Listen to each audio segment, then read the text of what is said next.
వచ్చిండ్రేమో ఎట్లనే ఏమన్నా మంచి వాళ్ళు అయిపోయినా వీళ్ళని నేను అనుకుంటే మరి సంవత్సరం బాయ్ ఇప్పుడు సంవత్సరం మీద ఇంకో 6 నెలలు అయిపోయారు ఏమాయ మరి అంటే కడుపు కట్టుకోలేదా కడుపు ఆగుతలేదా తినుడే తినుడు కమిషన్లే కమిషన్లు అందుకే 40,000 కోట్ల అన్న ముఖ్యమంత్రి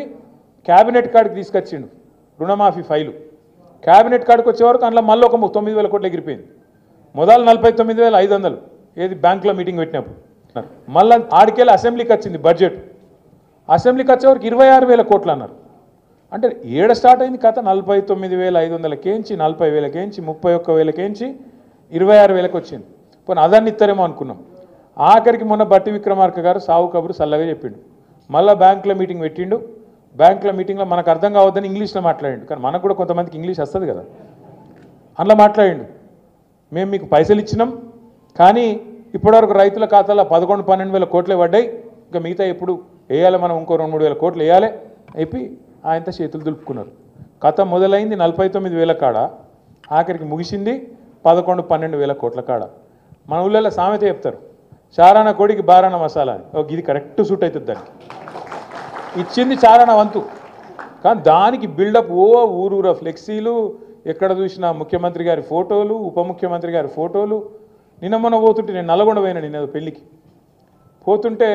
మిస్ వరల్డ్ కంటెస్ట్ అన్నారు నేను బ్యానర్ చూస్తే మిస్ వరల్డ్ కంటెస్ట్లో ఎవరి మొక్కలు నేరా అంటే రేవంత్ రెడ్డి జూపల్లి కృష్ణారావు బట్టి విక్రమార్క ఇలా ముగ్గురులో ఎవరు మిస్ వరల్డ్ నాకైతే అర్థం కాలేదు పేరేమో మిస్ వరల్డ్ చూస్తేనేమో వీళ్ళ ముగ్గురు అందాల పోటీ వీళ్ళకి పెట్టినట్టున్నది కదా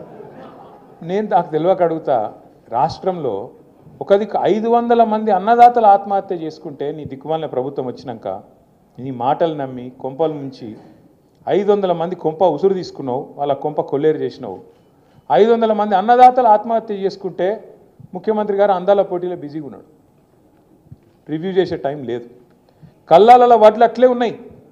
కొనటోడు లేడు కాంట పెట్టేటోడు లేడు పట్టించుకున్నోడు లేడు ఇప్పటికే అమ్మిన కాడికి పాపం మిల్లర్లకు అమ్ముకున్నారు ఇప్పటికే 40-50% అమ్ముకున్నారు ఆడనో ఈడనో 10% 20% కొన్నారు కానీ దాన్ని పట్టించుకున్నోడు లేడు వానలు పడుతున్నాయి కళ్ళాలల్లా వడ్లు కొట్టుకుపోయే పరిస్థితి ఉన్నది ధాన్యం మొలకలెత్తి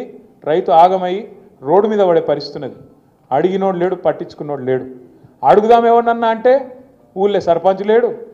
ఎంపీటీసీ దిక్కు లేడు జెడ్పీటీసీ లేడు కౌన్సిలర్ లేడు కాంగ్రెస్ అని పట్టుకుందామంటే కాగడ పెట్టి ఎతికిన వాడు దొరుకుతలేడు ఎందుకు బిజీగా ఉన్నారు ఏడ బిజీగా ఉన్నారు కాగితాలు పట్టుకొని సెక్రటేరియట్ చుట్టూ గిర్ర తిరుగుతారు ఏందిరా అంటే ముఖ్యమంత్రి చెప్పిండు నాకు ఓ పని తెచ్చుకోమన్నాడు మా మంత్రి చెప్పిండు పని తెచ్చుకోమన్నాడు 4 పైసలు మిగులుతాయన్నారు ఇక పాత బాకీలు ఏమైనా ఉంటే పాత బిల్లులు ఏమైనా ఉంటే తెచ్చుకోమన్నారు ఇస్తామన్నారు కమిషన్లు తీసుకోమన్నారు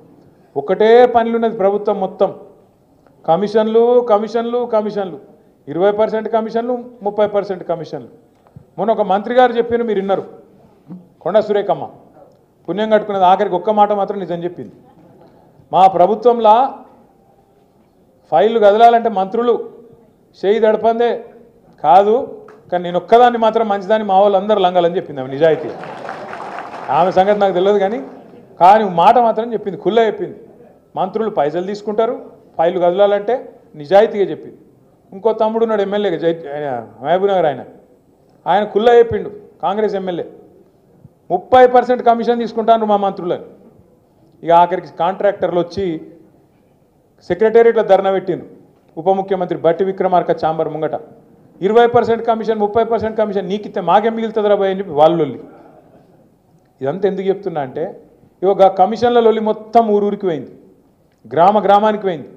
మనిషికి పోయింది వీళ్ళంతా కుంభకోణాలు ఎంత దోపిడీ చేస్తున్నారో ఈ 16-17 నెలలనే బిల్డర్లను కాంట్రాక్టర్లను ఆఖరికి చిన్న నాయకులను ఎవ్వని వదలకుండా తాట తీస్తున్నారు కమిషన్లు తింటున్నారు అనే మాట తెలిసినాక మరి పబ్లిక్ మైండ్ డైవర్ట్ చేయాలి కదా